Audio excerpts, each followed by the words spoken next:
Hello and welcome into another episode of Locked on Wolves. This is the post-game podcast. The Timberwolves defeated the Indiana Pacers on Sunday by 9 on the road, a Sunday matinee behind 37 points from Anthony Edwards. He was fantastic and really was the difference in this game. Another miserable defensive performance by the Timberwolves. A little bit of a unique and shortened rotation from head coach Chris Finch. We're going to talk about that as well as the fantastic game from Edwards, a solid game from both Towns and D'Angelo Russell, and what some of the defensive issues were once again for the Wolves. Thankfully, though, they did end the brief two-game losing streak, are back on the winning side of things, and are now 3 games over 500 after this win. We're going to break it all down on the post-game podcast. Welcome in. You are Locked on Wolves.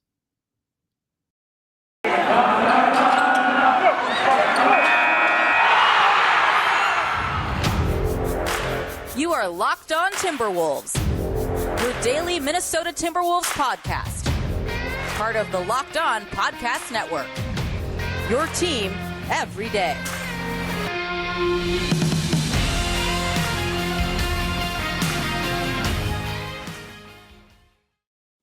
Hello and welcome to the Locked On Wolves podcast, part of the Locked On Podcast Network, your team every day. My name is Ben Beecken. I'm the host of Locked On Wolves. I'm also the editor of Dunking with Wolves, the Timberwolves site on the Fansided Network. Today's episode is brought to you by BetOnline. BetOnline has you covered this season with more props, odds, and lines than ever before.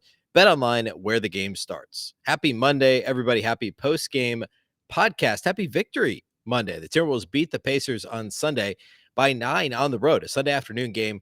We're going to break it all down on the show here today. We're going to talk about another really, frankly, miserable defensive effort from the Timberwolves, but yet another fantastic performance by Anthony Edwards. Just the second game, or the first time I should say, that he's had 2 consecutive games in his NBA career that he scored 30 plus.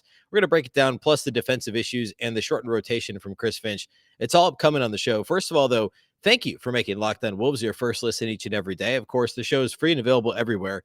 That includes YouTube as well as all of your favorite audio platforms, Apple, Google, Spotify, Odyssey, anywhere you like to listen to podcasts. You can find Locked On Wolves. You can also follow on Twitter at Locked On T-Wolves and at Beecken with 2 B's, 2 E's, C-K-E-N.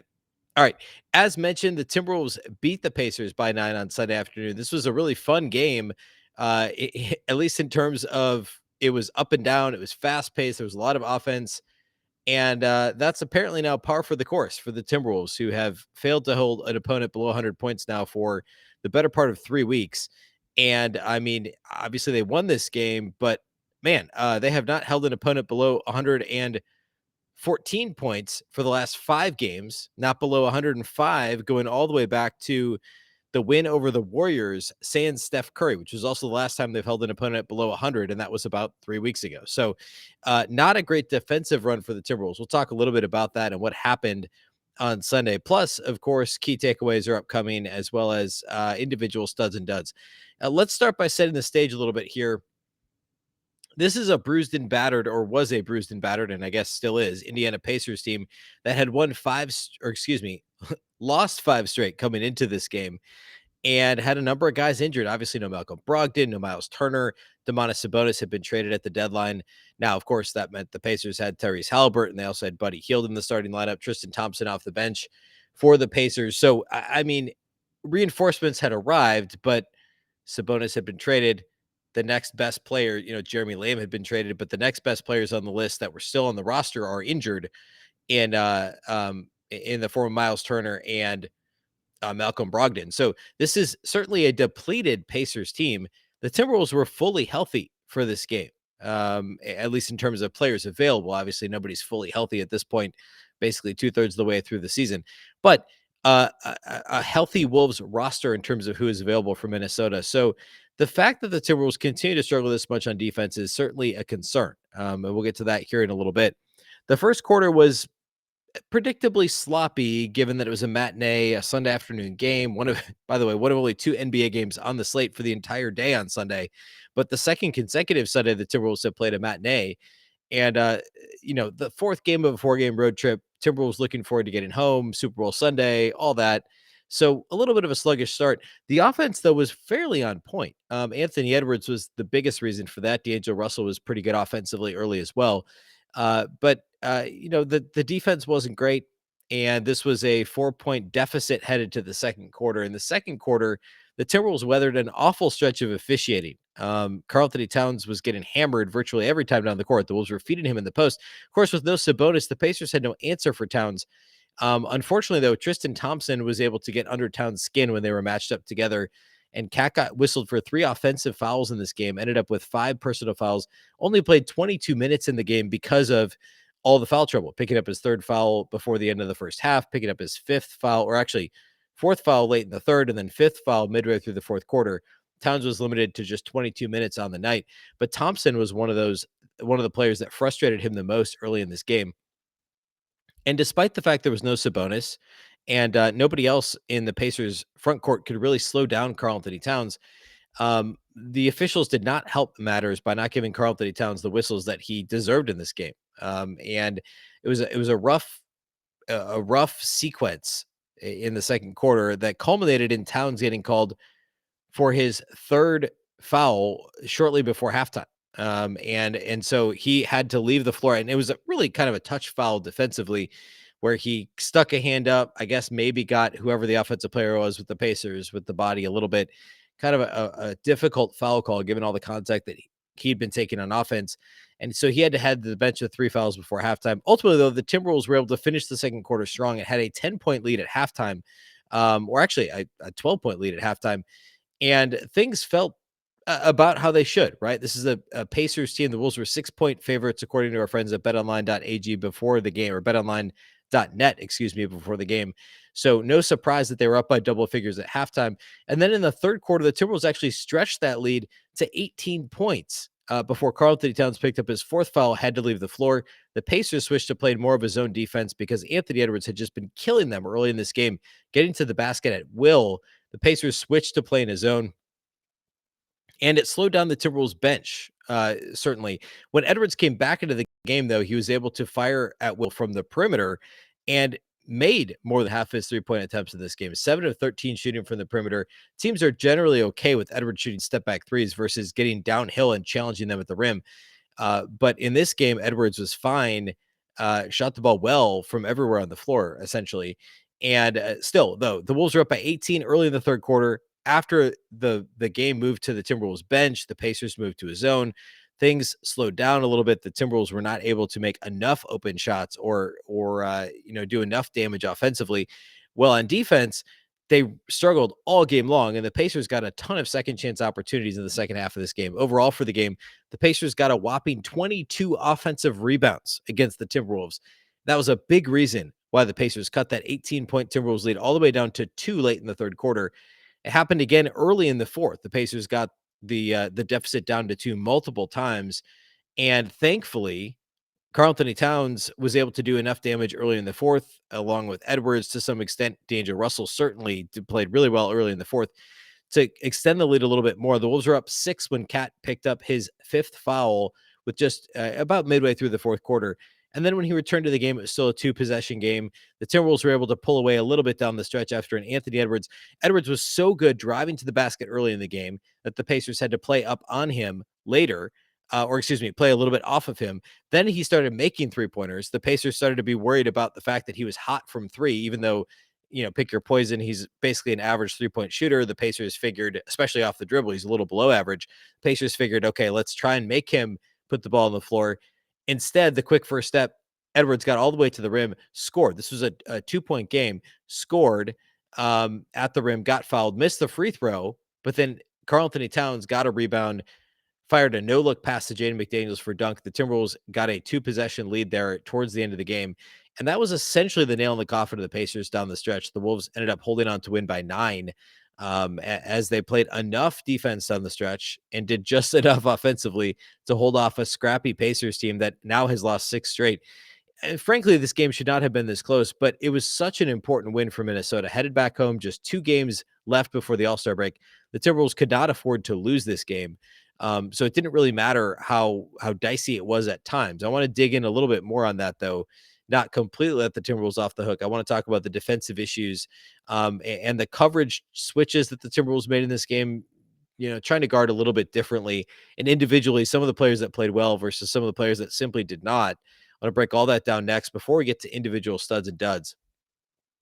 First, though, let's talk about our friends over at Built Bar.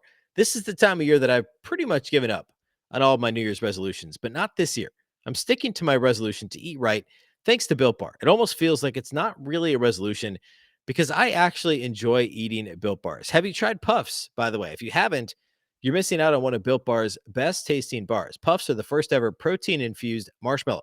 They're fluffy, they're marshmallowy, they're not just a protein bar, they're a treat, and they're covered in 100% real chocolate. Puffs are a fan favorite with some incredible flavors: yummy cinnamony churro, coconut marshmallow, banana cream pie. They're all delicious. These are going to be your new favorite. All Built Bars are covered in 100% real chocolate, including Puffs, 100% real chocolate. Low calorie, high protein. Replace your candy bars with these. They are genuinely better. A typical candy bar can be anywhere from 2 to 300 calories. Go to built.com and scroll down to the macros chart. You'll be blown away. High protein, low cal, high fiber, low carb. Most Built Bars have 130 calories, only 4 grams of sugar, just 4 net carbs, and 17 grams of protein. Compare that to a candy bar, which usually has around 240 calories, 30 grams of sugar, and dozens of net carbs. Mint brownie, coconut almond, and new for the month of February, white chocolate cookies and cream. They are all delicious, and new flavors are coming out all the time. If Built thinks a new flavor might be good, they'll make it. It will be delicious, and it will be good for you. At Built Bar, they're all about the taste. They make it delicious first and then figure out how to make it healthy. And I don't know how they do it, but they pull it off every single time. Go to built.com, use promo code LOCKED15. You'll get 15% off your order. That's promo code LOCKED15 for 15% off at built.com.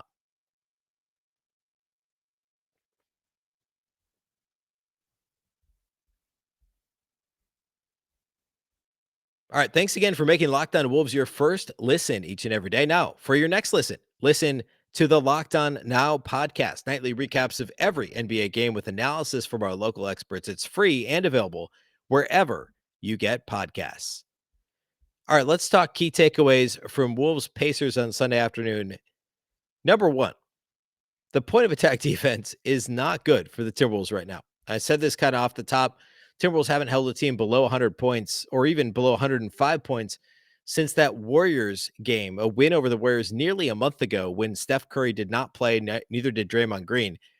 It's been a while since the Timberwolves defense has actually played well. They were number 17 in the league headed into play on Sunday before giving up 120 to a very mediocre Pacers offense. 120 in 48 minutes to the Pacers is not great. And it all starts with point of attack defense. Anthony Edwards was actually really good in this game defensively. We'll talk more about that here in a little bit. But, for a player that sometimes is pretty miserable on defense, he was active. He was effective, both on the ball and off the ball. I know he ended up with 4 steals in the box score. I'm not talking about that. It wasn't just the 4 steals. Obviously, that's nice. For the most part, he wasn't gambling too much in this game, but on the ball, he was actually really good in this game.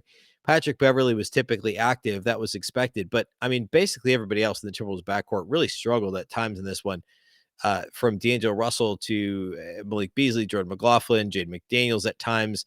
The perimeter defense was not ideal. And we'll talk more about the defense here in a second, but the Timberwolves have tried a few different things defensively lately. They've been switching a lot more, and it just was not great in this game. It was not crisp, I guess is the best way to say it. And that's an issue. I mean, like, you can, if you can outscore the opponent, and I mean, look at the teams the Wolves have beaten lately: the Pacers, the Pistons, the Sacramento Kings. The Timberwolves absolutely can outscore bad teams. They can do that. But the Pacers, the Pistons, the Kings are 3 of the worst, 5, 6 teams in the league this year. The Timberwolves fancy themselves a playoff team. Of course you're going to beat those teams. And yeah, they lost 1 game to the Kings, so they won 4 out of those 5, right? But you're not going to win more than 1 playoff game in a series against good teams if you simply try and outscore teams. It's so weird because this is the exact opposite of the conversation we were having 6 weeks ago about how the Timberwolves offense still could not find a groove, basically 2 months into the season. The defense is great. The activity is great. The point of attack defense, the incremental improvements. I talk so much about the incremental improvements defensively from the likes of D'Angelo Russell, Karl-Anthony Towns, Malik Beasley. And we're seeing so much of that now sliding back the other direction. The offense is playing much better, but the softer schedule means the Wolves have been winning more. I mean, it's essentially the same thing, right? The offense has been a lot better. The defense has been a lot worse.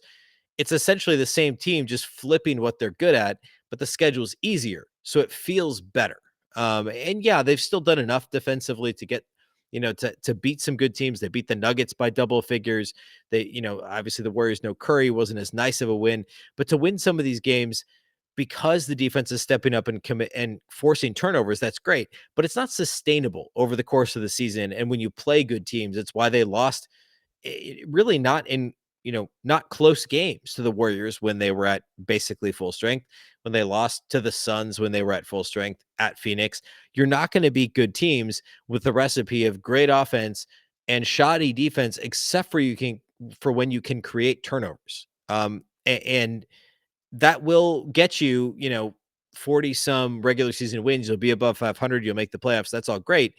But you're not going to win big games when it matters against good teams if you can only play defense when the other team makes a mistake or when you can jump a passing lane and force a turnover. Ultimately, that's just not going to get it done. And that's what we've been seeing a lot lately. Obviously, there's plenty of time to turn that around. We're still more than 2 months away from the playoffs. But I think it's important to note that recipe is not sustainable here moving forward. Secondly, this is just kind of weird. The Timberwolves ran into an opponent that isn't that great of a shooting team. The Pacers were 25th in the league in 3-point shooting percentage coming into this game. And the Pacers only shot 28.9% from three in this game. Buddy Hield went 1 of 13 outside the arc. One of the worst shooting games of his career, no doubt. 1 of 13 on 3-point attempts. The Pacers were 29% rounding up for the night from outside the arc. The Timberwolves shot 53%, 18 of 34 from outside the arc. But this was a pretty close game. I mean, this was a 2-possession game until there were just a couple minutes left. The Wolves still didn't win by double figures. You would think by making 5 more threes than the other team and shooting roughly almost twice as good from outside the arc in terms of percentage, that the Wolves would have won this game by more than 9. But it came down to the second chance points for the Pacers, 22 offensive rebounds, and ultimately a plus 16 on the glass for the Pacers. If the Wolves are minus 16, it doesn't matter that you make 5 more threes than the other team. That's going to kind of cancel each other out. The Wolves defense was not good. And the fact that they gave up 120 points with the opposition only making 13 threes tells you how bad they were in the paint, how many second chance opportunities the Indiana Pacers got in this game. And a lot of that is, O'Shea Brissett played fantastic for the Pacers. I believe his 22 and 13 was a career game for him. 22, I believe, is a career high. Tyrese Haliburton had 22 points and 16 assists for the Pacers. Again, point of attack defense, defensive rebounding was not good for Minnesota in this game. My third takeaway is really more of a question. It is a question. Who's going to play defense for the Timberwolves? I mean, who's going to step up and play defense? Chris Finch talked after the most recent loss prior to this one on Friday night to the Bulls. Part of the reason Jared Vanderbilt's minutes have shrunk lately is Finch does not feel like Vanderbilt has been playing defense well enough. And sure enough, Jared Vanderbilt played only 23 minutes in this game. Now, Jaden McDaniels played 30 off the bench. He had 11 points, 4 of 6 shooting, was solid defensively. No doubt Finch thought that McDaniels would defend better on the perimeter. And against a team like the Pacers that plays smaller in general. And basically, I mean, Brissett was an issue. Obviously Haliburton, Hield was a concern, although Buddy Hield only shot 1 of 13 from the arc. Now, Chris Duarte got hurt early. It forced the Pacers to switch what they were doing a little bit. But Jalen Smith, a new acquisition for Indiana, was great off the bench, 17 and 12.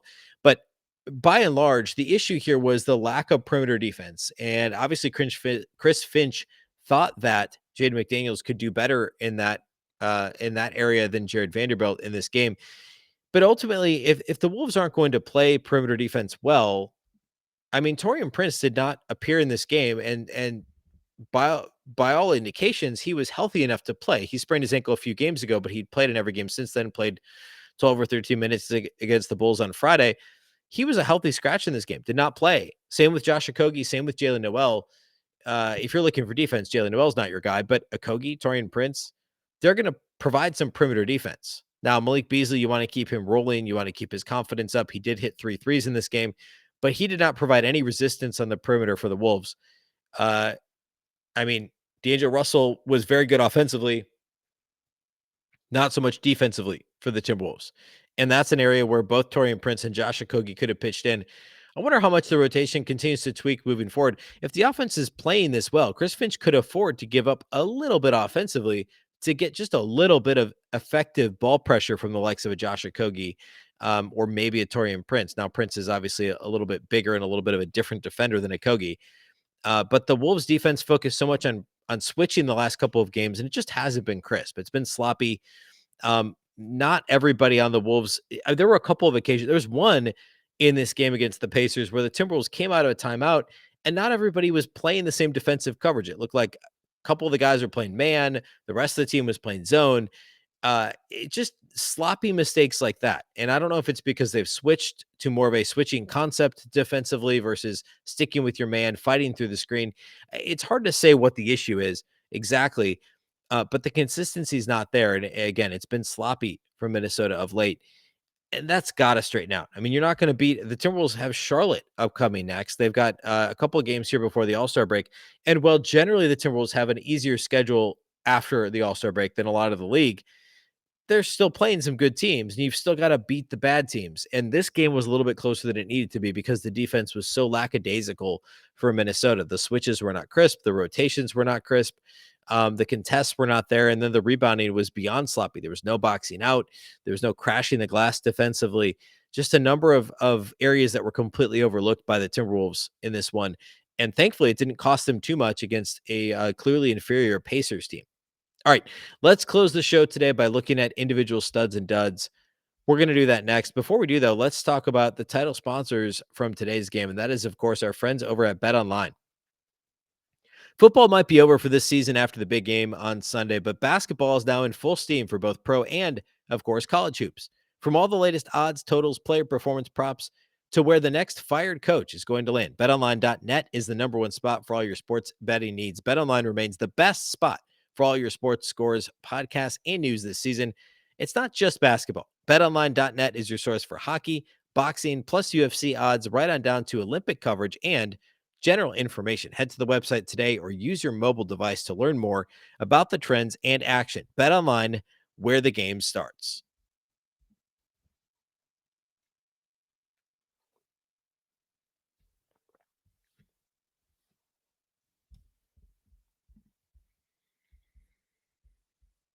All right, let's talk individual studs and duds from this one. Number one has to be Anthony Edwards. I talked about him a little bit off the top, but he deserves a little bit more attention after this one.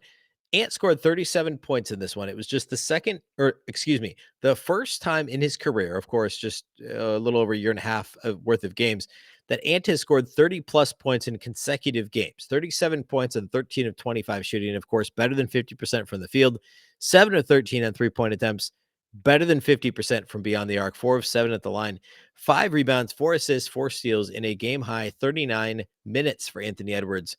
He was really, really good. Arguably the best player on the floor in this game. Sorry, I said game high 39 minutes, a team high 39 minutes. There were a couple guys in the Pacers that played 40 plus minutes. But a solid game from Anthony Edwards all the way around. Early in the game, he was effective, driving to the basket, getting to the rim, making the Pacers play on their heels. And then as the Pacers began to press up on Edwards, he was more than comfortable, or excuse me, sag back a little bit to try and force him to drive and then bring help. Edwards decided to switch into step back 3 mode, which he's, of course, more than comfortable doing. But he was on in this game and made a bunch of threes, kind of second, early third quarter, and was able to help extend the Timberwolves lead. He was a big part of the Wolves leading by 18 in that third quarter. Then eventually the Pacers decided to play up on Edwards again. And then late in the game, I believe it was Brissett that played up close to Edwards on the left wing in a close game. Edwards had a quick crossover right to left, got to the basket, made a layup, drew a foul from a help defender. And even though he blew the free throw, he missed the free throw, it was a potential 3-point play. Towns got the rebound, dished it to McDaniels for a dunk, and it was a 4-point possession for the Wolves. All made possible because Edwards had lulled the defense to sleep. They were all anticipating he was going to shoot the step back 3 because he'd been doing that for the vast majority of the second half. And instead he blew by the defender, blew by the help defense, drew the foul, and made the layup. Fantastic game from Ant. And again, he was really solid defensively in a game where, I mean, insert Timberwolves defender here was quite lackadaisical, quite laid back. Anthony Edwards was aggressive. He was effective on the ball, off the ball. He was active. Despite the knee issues, and he bumped the knees at one point in this game with somebody, I think it was Halbert, maybe on the Pacers on a defensive play, was rubbing his knee, limping up and down the court a little bit. He had a couple of massive dunks. One was a nice poster in the first half. And then in the second half, it was all about the 3-point shot until he sealed the game late with a nice drive with the left hand to the basket. And of course, finishing around the rim has been a bit of an issue for for Edwards to this point in the season. So it was good to see him finish there as well. Second for me in terms of studs has to be D'Angelo Russell. It was somehow a very quiet 23 points in 35 minutes for D'Lo. 23 on 14 shots, 8 of 14 from the field, 3 of 6 on threes, and a perfect 4 of 4 from the line. Also 6 assists to only 1 turnover in 35 minutes for D'Lo. It was relatively quiet. I mean, he was kind of combating some hot Pacers shooting early in the fourth quarter himself with some initiating his own offense for the Wolves. It just never really felt like he was a focal point of this game, but yet he was so efficient, so effective, so careful with the basketball after some rough play of late from D'Lo. So he gets a stud in this one. The third one for me is Karl-Anthony Towns. I haven't talked much about Towns so far in the pod. 15 and 13 in this game, 5 and 12 shooting. He made his only 3-point attempt and was 4 of 4 at the line. 6 turnovers for Cat and 5 fouls in just 22 minutes. You could certainly argue against a stud for Towns in this game. And I'll get to that here in a second. But 15 on 12 shots is fine. The 13 rebounds is big in a game that the Wolves were beat handily on the glass by, what did I say, 16 rebounds, I believe. But Towns did his part. The 6 turnovers, 3 of them were offensive fouls. At least 2 of those 3 were certainly questionable. I'll say one of them was awful. Another was borderline. Only one was an obvious offensive foul on Karl-Anthony Towns. The foul trouble wasn't all his fault. I will say the obvious offensive foul was a stupid. It just was a really dumb kick out from Towns. I've talked about this on the show before. He does this thing on perimeter jumpers where he shoots the ball, and then after he's done shooting and his feet have already landed on the ground, he kicks usually his right leg out to trip the defender. And I don't know if it's because he's trying to draw the offensive foul, which is absurd because nowadays that's never going to work with the way the officials officiate the game, or if he's trying to slow down a fast break. But he does this, and he never gets the call in his favor. It's always an offensive foul, as it should be. He kicked his right leg out. He got called for the offensive foul. It was a 6-point game at the time. He had to leave the game with 5 personal fouls midway through the fourth quarter. It ended up not hurting the Timberwolves, but I made note of it because I was worried that it would. The Pacers came down and scored the next possession. Thankfully, the Wolves essentially held serve until Towns came back in the game with the 5 fouls. But still, the 5 fouls, the consistent foul trouble throughout the game limited Cat to 22 minutes played in this one, which was certainly harmful to the Timberwolves. And they would have won probably by 20 or at least 15 if he had been available and not in foul trouble late in this game. For as much as Towns gets beat up in the paint and should get more foul calls, he just doesn't. And outside of that, this was generally a solid game. The 6 turnovers, again, 3 of them offensive fouls. He wasn't necessarily all too loosey-goosey with the ball in his hands. And again, the work on the glass, the solid overall efficient offense was enough for me to give him a stud in this one. Hard to pinpoint a dud for me in this game. For Minnesota, everybody that played well. Only 9 guys got into the game. Again, no Taurean Prince, no Josh Okogie, no Jalen Noel. Those guys were all DNP CDs. Did not play due to coach's decision, and no apparent reason why they weren't in the rotation for this game. Everyone that saw the floor played well. I mean, Jordan McLaughlin didn't have eye-popping numbers. He was the only Timberwolves player. Well, I should say McLaughlin and Jared Vanderbilt were the only 2 Timberwolves players to not score in double figures in what was a well-rounded offensive performance for Minnesota. Vanderbilt was solid, 4.7 rebounds in 23 minutes. Again, the defense has been a little bit spotty of late for Vando, as Chris Finch noted after the Bulls loss on Friday. So I'm going to cheat a little bit. I'm not going to name a dud. In general, though, the Timberwolves' point of attack defense and defensive rebounding was very poor. I said this the other day, or I said this before the most recent losses late last week, and then ultimately the Bulls loss on Friday. I was saying this after the second Pistons win, the first Kings win. I said, hey, if the Wolves play defense like this, if they rebound the ball like this against the Pacers and the Bulls, and even the Pacers, they're not going to win these games. Sure enough, they lost the second game to the Kings. They lost to the Bulls on Friday, and this game was closer than it needed to be, a 2-possession game down the stretch, because the Timberwolves were poor at the point of attack on defense. They were poor with help defense by and large, and they were poor on the defensive glass. Sure enough, that led to a close game late. If the Wolves play like this against the Charlotte Hornets on Tuesday, it's not going to end well. They've got to clean up the point of attack defense. They've got to crash the glass better defensively if they want to win these games. All right, that's all we have for you today here on the show. Of course, we'll be back on Tuesday with a preview of Wolves Hornets. It's the first time we've seen Charlotte since Thanksgiving week, way back almost, 2.5 months ago now. So we'll preview that game on Tuesday. We'll talk about anything else that crops up in terms of Wolves news before Tuesday night's game.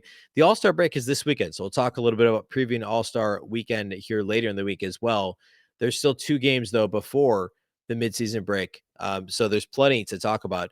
Thank you to those of you that do subscribe to Locked On Wolves. Of course, we appreciate you making us your first listen each and every day. Of course, the show's available everywhere. That includes YouTube as well as Apple, Google, Spotify, and the all-new Odyssey app, plus any other audio platform that you'd like to listen to.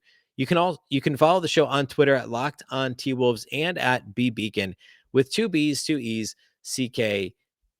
Thanks again for listening to Locked On Wolves, of course, part of the Locked On Podcast Network. The Locked On Network is your local experts on all the biggest stories. We appreciate making us your first listen. A reminder that you can make your second listen Locked On Bets. It's your daily one-stop shop for all your gambling needs.